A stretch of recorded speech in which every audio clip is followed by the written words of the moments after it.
Salve a tutti e benvenuti in un nuovo video su Angela Biotrucco. Su Instagram vi ho chiesto quali potessero essere le vostre domande riguardanti la cura dei capelli o curiosità sui miei capelli, per poter creare un nuovo video Ask. Però ho notato che molte delle domande meritano di spazio per poter rispondere. In particolare oggi alla domanda perché i miei capelli continuano a rovinarsi nonostante io utilizzi prodotti naturali e biologici, vorrei rispondere elencando quelli che sono i fattori determinanti del danneggiamento dei capelli.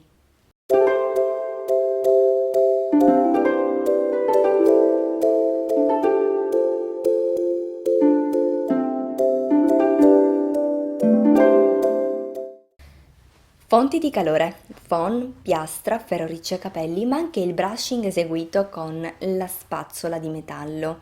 Anche se utilizzate il phon a temperatura media, che è la temperatura che consiglio di solito per l'asciugatura, purtroppo se la spazzola è in metallo si riscalda troppo e brucia i vostri capelli. Stress fisici, soprattutto capelli bagnati. I capelli risentono moltissimo delle manipolazioni. Tutte le volte che andate a toccare i capelli, tutte le volte che li andate a spazzolare, andate in piccola parte a rovinare i capelli o anche in gran parte, dipende da quello che fate. Cerchiamo quindi di limitare il più possibile i danni da stress fisico. In particolare, quando spazzoliamo o pettiniamo i nostri capelli è essenziale utilizzare un prodotto leave-in se lo facciamo a capelli asciutti. Quindi dell'olio di cocco, un olio vegetale in generale o un gel se avete i capelli grassi. Invece, se spazzoliamo i nostri capelli da bagnati, è essenziale utilizzare una maschera o un balsamo altamente condizionanti e districanti. Le acconciature particolarmente tirate tenute per troppo tempo.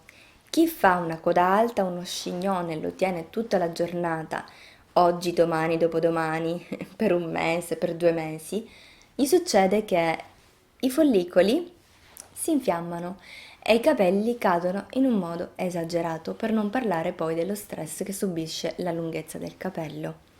Quindi io vi raccomando di alternare tipologie di acconciatura, non fare sempre la stessa acconciatura e prediligere acconciature morbide che non tirano sul cuoio capelluto, altrimenti vi cadranno troppi capelli, nonostante seguate molte accortezze.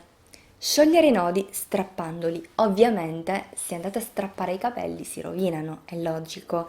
Un capello spezzato formerà sempre la doppia punta prima o poi. Quindi tutti i capelli che si spezzano, si impigliano, si aggrovigliano vanno trattati con estrema delicatezza e dove il capello è spezzato va tagliato anche per una minima parte sulla punta. Se voi tagliate poco, quando il capello è rovinato, la doppia punta non salirà e la zona rovinata non tenderà a rovinare anche tutta la lunghezza. Perché è questo che succede quando si ha una doppia punta. Prima la eliminate e prima riuscite a recuperare la lunghezza del vostro capello, soprattutto se volete capelli lunghi. Prodotti aggressivi o contenenti sostanze di sintesi chimica. Per quello che riguarda le sostanze di sintesi chimica vi ho fatto la testa così su questo canale. Sono sostanze che fanno male non soltanto all'ambiente, ma alla nostra persona, così come ovviamente ai nostri capelli. Per quello che riguarda prodotti aggressivi, c'è da fare una piccola parentesi. I prodotti naturali e biologici non sempre sono buoni per la vostra cute e per il vostro capello, perché dovete fare voi una selezione testando vari prodotti, cercando di capire quello che è più adatto a voi.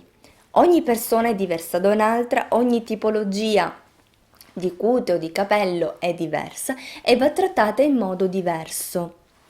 È una cosa altamente soggettiva, non è detto che una sostanza naturale faccia bene, in natura esistono anche i veleni dopo tutto, dunque attenzione alle allergie, attenzione alle squamazioni del cuoio capelluto, ai pruriti, attenzione agli arrossamenti, alle dermatiti, perché sono dei campanelli d'allarme che quel prodotto per voi non va assolutamente bene. Smettete di utilizzarlo, cambiate prodotto, magari provate dei campioncini prima di capire qual è lo shampoo che va bene per voi, la maschera o il balsamo, insomma quello che fa parte della vostra routine, e a poco cercate di costruirvi una routine per la cura dei vostri capelli, ma che sia soggettiva. Io posso magari ispirarvi, posso darvi spunto, però quella che è la mia routine non può essere di certo la vostra esattamente, perché è una routine molto personale.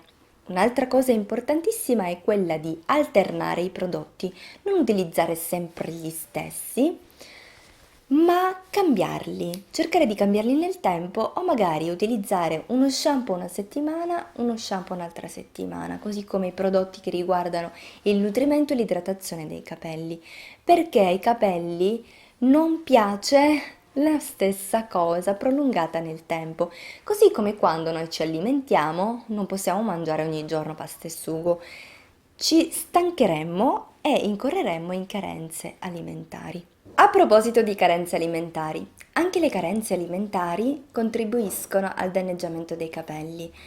I capelli, spesso e volentieri, sono un riflesso del nostro stato di salute, quindi osservateli bene. Se i vostri capelli stanno male, evidentemente c'è qualcosa dentro il vostro corpo che non va. Anche lo stress prolungato nel tempo contribuisce al danneggiamento dei capelli. Per rallentare lo stress, vi ricordo che potete fare tantissimo praticando un'attività sportiva che sia blanda, che non vi stressi a sua volta, di tipologia prettamente aerobica o dello yoga, e vi consiglio anche di praticare la meditazione almeno 3 volte a settimana. Aiuta a svuotare la mente e ripulire l'organismo dalle tossine attraverso la respirazione. Lavarli spesso e con shampoo che sono particolarmente sgrassanti. Questo fa malissimo ai capelli perché toglie il sebo naturale presente sul cuoio capelluto in maniera eccessiva. Può portare anche all'ingrassamento del cuoio capelluto perché si può ottenere un effetto rebound, ovvero il cuoio capelluto deprivato del suo naturale sebo tende a crearne più del dovuto, ma può portare anche a un'estrema secchezza, in particolare per chi soffre già di suo di secchezza al cuoio capelluto. Lavarli poco danneggia i capelli perché depositi di smog, polvere, sporco in generale, ostruiscono i follicoli piliferi, poiché si depositano sul nostro cuoio capelluto. A tal proposito vi consiglio di effettuare un'esfoliazione del cuoio capelluto con un prodotto specifico o con le noci del sapone, ovvero la reeta, in polvere, 1 volta al mese, altrimenti potete fare uno scrub utilizzando del balsamo con aggiunta di zucchero. Questo prima dello shampoo, altrimenti se utilizzate la reeta non c'è bisogno di utilizzare lo shampoo essendo una sostanza contenente saponine. Non tagliare le punte rovinate. Come ho detto precedentemente, quando le punte sono rovinate, quella zona rovinata tenderà a risalire verso le lunghezze e il cuoio capelluto nel tempo. Quindi è importante fare una manutenzione costante dei vostri capelli ed eliminare ciò che è bruciato, che è danneggiato, che è piuttosto sfibrato.